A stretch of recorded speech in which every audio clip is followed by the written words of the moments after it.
नमस्कार दोस्तों, आपके अपनी यूट्यूब चैनल फाइन जेके क्लास में आपका बहुत बहुत स्वागत है। आज के इस वीडियो का टॉपिक है भारतीय संविधान के टॉप 50 जीके प्रश्न। दोस्तों, अगर आप कोई भी गवर्नमेंट कॉम्पिटिटिव एग्जाम की तैयारी कर रहे हैं, जैसे कि SSC, CGL, CHSL, MTS, GD, railway, banking या फिर कोई अन्य गवर्नमेंट कॉम्पिटिटिव एग्जाम की तैयारी कर रहे हैं, तो उन सभी एग्जाम की दृष्टि से यह वीडियो आपके लिए मोस्ट इंपॉर्टेंट और हेल्पफुल साबित होने वाला है। सो प्लीज़ दोस्तों, आप इस वीडियो को पूरे लास्ट तक कंप्लीट जरूर देखिए। तो चलिए आज के इस वीडियो का पहला प्रश्न देखते हैं।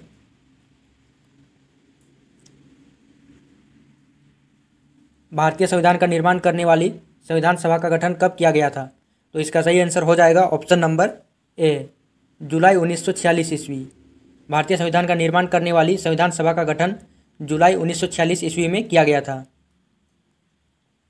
नेक्स्ट प्रश्न देखिए, संविधान सभा में कुल सदस्यों की संख्या कितनी निश्चित की गई थी?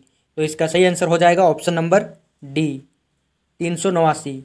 आपको याद रखना है दोस्तों, संविधान सभा में कुल सदस्यों की संख्या 389 निश्चित की गई थी। इंपॉर्टेंट पॉइंट देखिए, संविधान सभा में 292 ब्रिटिश प्रांतों के प्रतिनिधि, 4 चीफ कमिश्नर क्षेत्रों के प्रतिनिधि एवं 93 देशी रियासतों के प्रतिनिधि थे। नेक्स्ट क्वेश्चन देखिए, भारतीय संविधान सभा की पहली बैठक कहाँ हुई थी? तो इसका सही आंसर हो जाएगा ऑप्शन नंबर बी, नई दिल्ली। भारतीय संविधान सभा की पहली बैठक नई दिल्ली में हुई थी। इंपॉर्टेंट पॉइंट देखिए, भारतीय संविधान सभा की पहली बैठक 9 दिसंबर 1946 ईस्वी को नई दिल्ली में स्थित काउंसिल चैम्बर के पुस्तकालय भवन में हुई थी। नेक्स्ट क्वेश्चन देखिए, भारतीय संविधान सभा में महिला सदस्यों की संख्या कितनी थी? तो इसका सही आंसर हो जाएगा ऑप्शन नंबर सी, 15। भारतीय संविधान सभा में महिला सदस्यों की संख्या 15 थी। भारतीय संविधान कितने समय में बनकर तैयार हुआ था? तो दोस्तों, इसका सही आंसर आप कमेंट बॉक्स में हमें लिख कर बताइए कि भारतीय संविधान को बनने में कितना समय लगा था। ठीक है, इससे जुड़ा इंपॉर्टेंट पॉइंट देखिए, भारतीय संविधान को 26 नवंबर 1949 ईस्वी में पारित किया गया था। भारतीय संविधान में कितने अनुच्छेद का उल्लेख किया गया है? तो इसका सही आंसर हो जाएगा ऑप्शन नंबर डी, 395 अनुच्छेद। भारतीय संविधान में 395 अनुच्छेद का उल्लेख किया गया है। इंपॉर्टेंट पॉइंट देखिए, भारतीय संविधान में 22 भाग एवं 12 अनुसूचियों का उल्लेख है। नेक्स्ट क्वेश्चन देखिए, भारतीय संविधान में कितने मौलिक अधिकारों का वर्णन किया गया है? तो इसका सही आंसर हो जाएगा ऑप्शन नंबर बी, 6। भारतीय संविधान में 6 मौलिक अधिकारों का वर्णन किया गया है। इंपॉर्टेंट पॉइंट देखिए, भारत के मूल संविधान में 7 मौलिक अधिकार थे। संपत्ति के अधिकार को 44वें संशोधन के द्वारा मौलिक अधिकार से हटाकर कानूनी अधिकार के रूप में रखा गया है। भारतीय संविधान के मौलिक अधिकारों का वर्णन संविधान के किस भाग में है? तो इसका सही आंसर हो जाएगा ऑप्शन नंबर सी, भाग 3। भारतीय संविधान के मौलिक अधिकारों का वर्णन भाग 3 में किया गया है। इंपॉर्टेंट पॉइंट देखिए, भारतीय संविधान में मौलिक अधिकार संयुक्त राज्य अमेरिका के संविधान से लिया गया है। आपको याद रखना है दोस्तों, भारतीय संविधान में मौलिक अधिकार संयुक्त राज्य अमेरिका के संविधान से लिया गया है।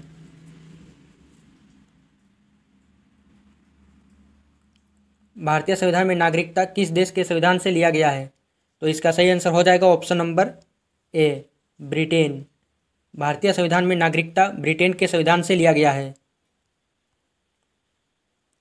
इंपॉर्टेंट पॉइंट देखिए, भारतीय संविधान में नागरिकता का वर्णन संविधान के भाग 2 में किया गया है। संविधान में राज्य के नीति निर्देशक सिद्धांत का वर्णन संविधान के किस भाग में है? तो इसका सही आंसर हो जाएगा ऑप्शन नंबर बी, भाग 4। संविधान में राज्य के नीति निर्देशक सिद्धांत का वर्णन भाग 4 में है।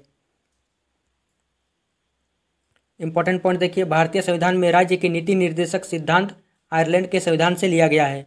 दोस्तों, आपको याद रखना है, भारतीय संविधान में राज्य के नीति निर्देशक सिद्धांत आयरलैंड के संविधान से लिया गया है।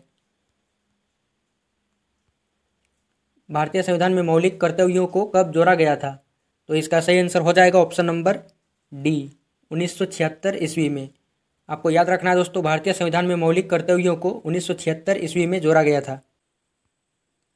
इंपॉर्टेंट पॉइंट देखिए, भारतीय संविधान में मौलिक कर्तव्यों को सरदार स्वर्ण सिंह समिति की सिफारिश पर जोड़ा गया था। नेक्स्ट पॉइंट देखिए, भारतीय संविधान में मौलिक कर्तव्यों को भाग 4 क में अनुच्छेद 51 क के तहत रखा गया है।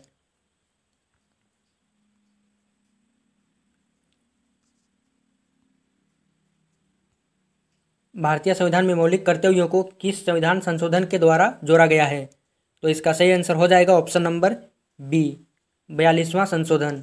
भारतीय संविधान में मौलिक कर्तव्यों को 42वां संविधान संशोधन के द्वारा जोड़ा गया है। आपको याद रखना है दोस्तों, भारतीय संविधान में मौलिक कर्तव्यों को 42वां संशोधन के द्वारा जोड़ा गया है।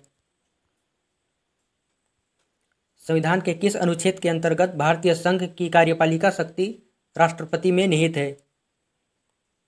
तो इसका सही आंसर हो जाएगा ऑप्शन नंबर बी, अनुच्छेद 53। संविधान के अनुच्छेद 53 के अंतर्गत भारतीय संघ की कार्यपालिका शक्ति राष्ट्रपति में निहित है। इंपॉर्टेंट पॉइंट देखिए, भारत में संसदीय व्यवस्था को अपनाया गया है। भारतीय संविधान में किस अनुच्छेद के अंतर्गत राष्ट्रपति का प्रावधान किया गया है?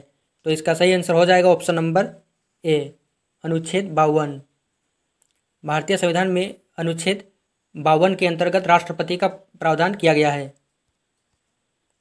इंपॉर्टेंट पॉइंट देखिए, भारत में राष्ट्रपति के निर्वाचन के लिए 35 वर्ष की आयु निश्चित की गई है। वर्तमान में भारत के राष्ट्रपति द्रौपदी मुर्मू हैं।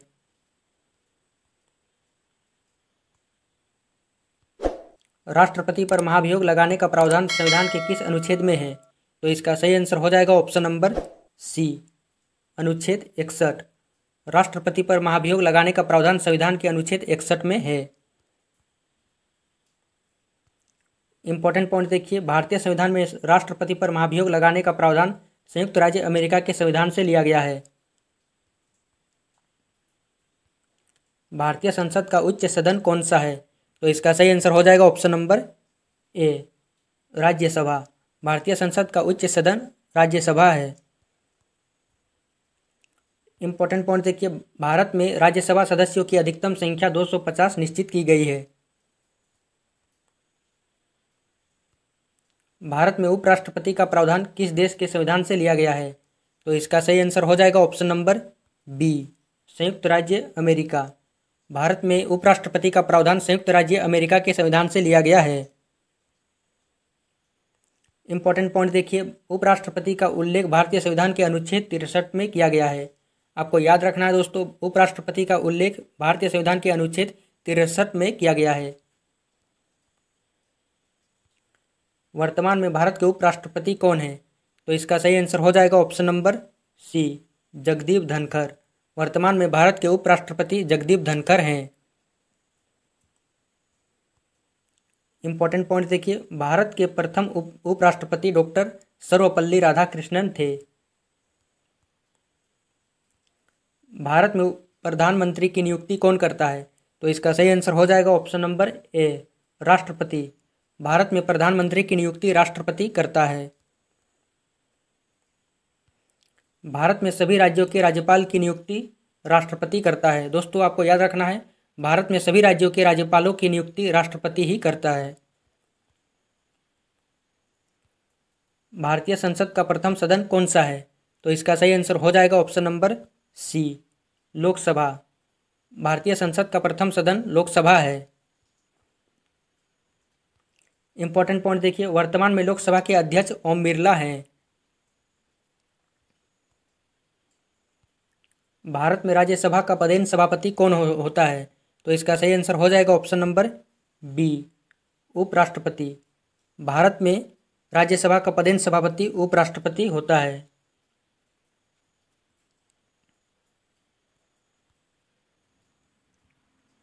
भारत में प्रधानमंत्री का प्रावधान संविधान के किस अनुच्छेद में है? तो इसका सही आंसर हो जाएगा ऑप्शन नंबर सी, अनुच्छेद 75। भारत में प्रधानमंत्री का प्रावधान संविधान के अनुच्छेद 75 में वर्णित है। वर्तमान में भारत के प्रधानमंत्री नरेंद्र दामोदर दास मोदी हैं।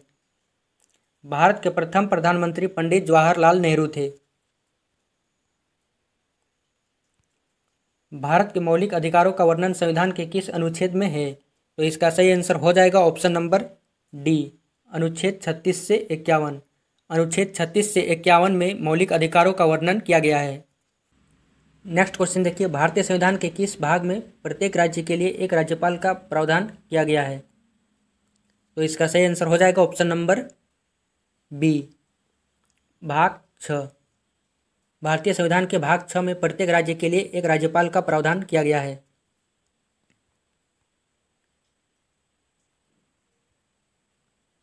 इंपॉर्टेंट पॉइंट देखिए, भारत के मूल संविधान में अनुच्छेद 153 में यह उल्लिखित था कि प्रत्येक राज्य के लिए एक राज्यपाल होगा। भारतीय संविधान के किस अनुच्छेद के अनुसार राज्यपाल विधानमंडल का अभिन्न अंग है? तो इसका सही आंसर हो जाएगा ऑप्शन नंबर ए, अनुच्छेद 164। भारतीय संविधान के अनुच्छेद 164 के अनुसार राज्यपाल विधानमंडल का अभिन्न अंग है। भारत में राष्ट्रीय आपात की घोषणा किसके द्वारा की जाती है? तो इसका सही आंसर हो जाएगा ऑप्शन नंबर बी, राष्ट्रपति। भारत में राष्ट्रीय आपात की घोषणा राष्ट्रपति के द्वारा की जाती है। भारतीय संविधान के अनुच्छेद 352 में राष्ट्रीय आपात का वर्णन किया गया है। आपको याद रखना है, भारतीय संविधान के अनुच्छेद 352 में राष्ट्रीय आपात का वर्णन किया गया है। भारतीय संविधान का अनुच्छेद 360 में किसका वर्णन किया गया है? तो इसका सही आंसर हो जाएगा ऑप्शन नंबर डी, वित्तीय आपात। भारतीय संविधान का अनुच्छेद 360 में वित्तीय आपात का वर्णन किया गया है। इंपॉर्टेंट पॉइंट देखिए, भारत में वित्तीय आपात का घोषणा राष्ट्रपति के द्वारा किया जाता है। भारत में नियंत्रक एवं महालेखा परीक्षक की नियुक्ति कौन करता है? तो इसका सही आंसर हो जाएगा ऑप्शन नंबर ए, राष्ट्रपति। भारत में नियंत्रक एवं महालेखा परीक्षक की नियुक्ति राष्ट्रपति के द्वारा किया जाता है। इंपॉर्टेंट पॉइंट देखिए, अनुच्छेद 148 के अंतर्गत नियंत्रक एवं महालेखा परीक्षक की नियुक्ति राष्ट्रपति करता है। आपको याद रखना है, अनुच्छेद 148 के अंतर्गत नियंत्रक एवं महालेखा परीक्षक की नियुक्ति राष्ट्रपति करता है। वर्तमान में भारतीय संविधान में कितनी अनुसूचियां हैं? तो इसका सही आंसर हो जाएगा ऑप्शन नंबर बी, 12। वर्तमान में भारतीय संविधान में 12 अनुसूचियां हैं। आपको याद रखना है दोस्तों, वर्तमान में भारतीय संविधान में 12 अनुसूचियां हैं। नेक्स्ट क्वेश्चन देखिए, भारत का प्रथम नागरिक कौन कहलाता है? तो इसका सही आंसर हो जाएगा ऑप्शन नंबर डी, राष्ट्रपति। भारत का प्रथम नागरिक राष्ट्रपति कहलाता है। अनुच्छेद 280 निम्न में से किससे संबंधित है? तो इसका सही आंसर हो जाएगा ऑप्शन नंबर सी, वित्तीय आयोग। अनुच्छेद 280 वित्तीय आयोग से संबंधित है। इंपॉर्टेंट पॉइंट देखिए, भारत में वित्तीय आयोग का गठन करने का अधिकार राष्ट्रपति को दिया गया है। आपको याद रखना है, भारत में वित्तीय आयोग का गठन करने का अधिकार राष्ट्रपति को प्रदान किया गया है। भारत में राज्यों के राज्यपाल की नियुक्ति कौन करता है? तो इसका सही आंसर हो जाएगा ऑप्शन नंबर बी, राष्ट्रपति। भारत में राज्यों के राज्यपाल की नियुक्ति राष्ट्रपति करता है। सर्वोच्च न्यायालय का गठन संबंधी प्रावधान किस अनुच्छेद से है? तो इसका सही आंसर हो जाएगा ऑप्शन नंबर ए, अनुच्छेद 124। सर्वोच्च न्यायालय का गठन संबंधी प्रावधान अनुच्छेद 124 से है। इंपॉर्टेंट पॉइंट देखिए, सर्वोच्च न्यायालय के न्यायाधीशों की नियुक्ति राष्ट्रपति के द्वारा किया जाता है। तो इस आपको याद रखना है दोस्तों, सर्वोच्च न्यायालय के न्यायाधीशों की नियुक्ति राष्ट्रपति के द्वारा किया जाता है। संविधान के किस अनुसूची में 22 भाषाओं का उल्लेख किया गया है? तो इसका सही आंसर हो जाएगा ऑप्शन नंबर ए, 8वीं अनुसूची। संविधान के 8वीं अनुसूची में 22 भाषाओं का उल्लेख किया गया है। नेक्स्ट क्वेश्चन देखिए, भारतीय संविधान में 9वीं अनुसूची को किस संशोधन के द्वारा जोड़ा गया है? तो इसका सही आंसर हो जाएगा ऑप्शन नंबर बी, प्रथम संशोधन। भारतीय संविधान में 9वीं अनुसूची को प्रथम संशोधन के द्वारा जोड़ी गई है। आपको याद रखना है दोस्तों, भारतीय संविधान में 9वीं अनुसूची को प्रथम संशोधन के द्वारा जोड़ी गई है। इंपॉर्टेंट पॉइंट देखिए, भारतीय संविधान में 9वीं अनुसूची को 1951 ईस्वी में प्रथम संशोधन के द्वारा जोड़ी गई है। नेक्स्ट क्वेश्चन देखिए, भारतीय संविधान सभा में संचालन समिति के अध्यक्ष कौन थे? तो इसका सही आंसर हो जाएगा option number C, doctor Rajendra Prasad. भारतीय संविधान सभा में संचालन समिति के अध्यक्ष डॉक्टर राजेंद्र प्रसाद थे। नेक्स्ट क्वेश्चन देखिए, स्वतंत्र भारत के प्रथम केंद्रीय शिक्षा मंत्री कौन थे? तो इसका सही आंसर हो जाएगा option number D, Maulana Abul Kalam Azad. आपको याद रखना है दोस्तों, स्वतंत्र भारत के प्रथम केंद्रीय शिक्षा मंत्री मौलाना अबुल कलाम आज़ाद हैं। भारतीय संविधान सभा के द्वारा राष्ट्रीय ध्वज को कब अपनाया गया था? तो इसका सही आंसर हो जाएगा ऑप्शन नंबर बी, 22 जुलाई 1947 ईस्वी में। भारतीय संविधान सभा के द्वारा राष्ट्रीय ध्वज को 22 जुलाई 1947 ईस्वी को अपनाया गया था। आपको याद रखना है दोस्तों, भारतीय संविधान सभा के द्वारा राष्ट्रीय ध्वज को 22 जुलाई 1947 ईस्वी में अपनाया गया था। भारतीय संविधान सभा के द्वारा राष्ट्रीय गीत को कब स्वीकार किया गया था? तो इसका सही आंसर हो जाएगा ऑप्शन नंबर ए, 26 जनवरी 1950 ईस्वी में। भारतीय संविधान सभा के द्वारा राष्ट्रीय गीत को 26 जनवरी 1950 ईस्वी में स्वीकार किया गया था। वर्तमान समय में भारतीय संविधान सभा के कितने भाग हैं? तो इसका सही आंसर हो जाएगा ऑप्शन नंबर सी, 22 भाग। वर्तमान समय में भारतीय संविधान के 22 भाग हैं। केंद्र एवं राज्यों के बीच शक्तियों के बंटवारे का प्रावधान संविधान के किस अनुसूची में है? तो इसका सही आंसर हो जाएगा ऑप्शन नंबर सी, 7वीं अनुसूची।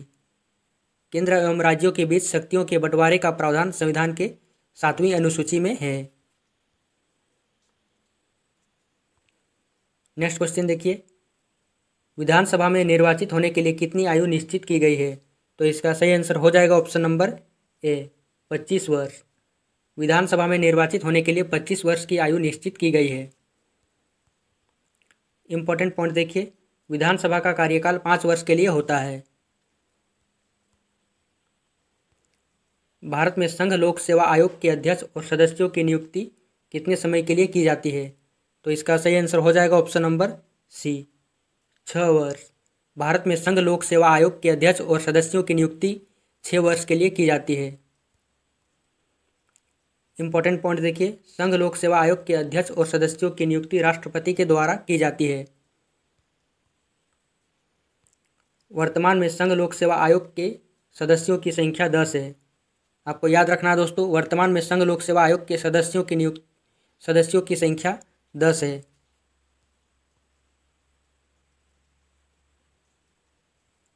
दल बदल से संबंधित प्रावधान का उल्लेख संविधान के किस अनुसूची में है? तो इसका सही आंसर हो जाएगा ऑप्शन नंबर डी, 10वीं अनुसूची। दल बदल से संबंधित प्रावधान का उल्लेख 10वीं अनुसूची में है।